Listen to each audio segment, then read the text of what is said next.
Bonjour et bienvenue au Rendez-vous économique. Nous sommes ici aujourd'hui à la CPME à Orvault et l'émission sera réalisée sur le thème de l'engagement entrepreneurial. Je reçois aujourd'hui Frédéric. Bonjour Frédéric. Bonjour Philippe. Alors est-ce que tu peux nous présenter ton activité en quelques mots ? Je suis gérant du cabinet 311 recrutement spécialisé sur les profils commerciaux et ventes. J'ai une méthode différenciante uniquement par approche directe, je ne passe pas d'annonce, et une facturation qui est au succès. Donc à la fin de la période d'essai du candidat. L'engagement entrepreneurial, qu'est-ce que ça représente pour toi ?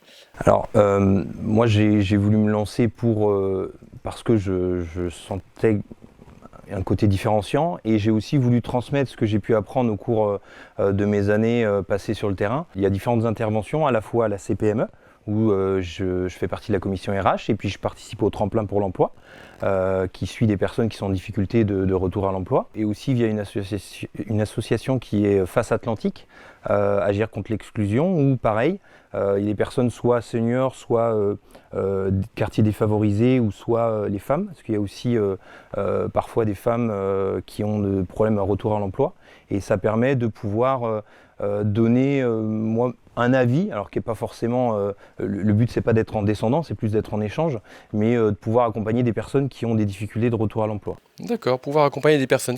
Ce sont tes motivations ou il y a eu d'autres motivations pour t'engager sur cette voie ? J'avais envie d'aider, donc ce sont des expériences bénévoles. Le but était de pouvoir échanger et puis il y a aussi un retour, c'est-à-dire que je ne suis pas le seul à faire ça, donc je peux échanger avec différents entrepreneurs et aussi il y a un échange, c'est pas descendant, donc les personnes ont aussi des choses à nous apporter et c'est enrichissant de ce côté-là.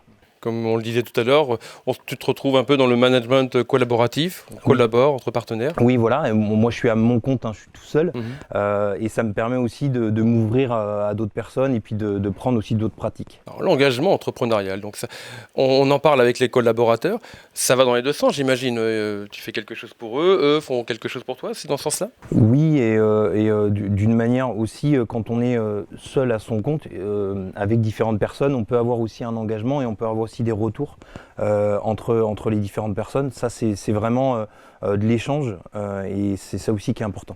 D'accord, donc avec tes partenaires, vous formez un peu une équipe ? Une équipe d'entrepreneurs ? On forme une équipe, on se donne aussi les bonnes pratiques, on peut avoir des retours d'expérience. Et c'est ça aussi qui nous permet d'avancer parce que quand on est seul, c'est compliqué de garder un cap et de toujours être sur la bonne ligne. Et le pouvoir échanger, ça permet aussi ça. D'accord. Quel conseil tu auras à donner aujourd'hui à un entrepreneur qui ne connaît pas du tout, qui arrive, il est TPE, il n'a pas de salariés. Quel conseil tu lui donnerais sur l'engagement entrepreneurial ? C'est de pouvoir s'engager sur des missions alors qui sont en rapport avec ce qu'il peut transmettre, mais de pouvoir s'engager sur du bénévolat, sur une action qui va lui permettre d'échanger avec des personnes et justement de faire qu'il ne soit pas complètement isolé dans son activité. Donc l'engagement entrepreneurial pour toi, c'est justement rompre la solitude. Voilà, c'est ça. Ok, bon super. Merci beaucoup Frédéric. Merci.